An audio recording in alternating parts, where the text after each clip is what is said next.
ер жігіттің үш жұрты бар дейді. Өз жұрты, қайын жұрты, нағашы жұрты деп атайды. Өз жұртың меншіл, қайын жұртың сыншыл, нағыз жұртың нағашы дейді. Осының барлығы ел аузынан қалған дәстүрлер ғой. Осы үш жұртты ойлап тапқан қазақтай дана халықты мен көргем жоқ. Неге? Бір-біріменен қыз алысып, қыз берісіп, ұрпақ өсіруге келген уақытта таптырмайтын дүние бұның барлығы. Мұсылманның бауыры деп өшірден шығады. Сондай өткен халықтың ұрпағымыз сол себептен осы күнде де туыстық жағын айырмауымыз керек. Бұны неге айтып отырмын? Қарға тамыр қазақ болғаннан кейін.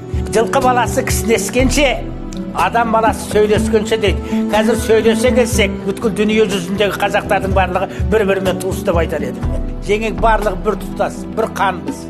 Түпкі мақсатымыз қазақтың тұтас бір бәйтерек болуымыз керек. Содан өрбігенімізді сезінуіміз керек. Әрбір жүрек соны білуіміз керек.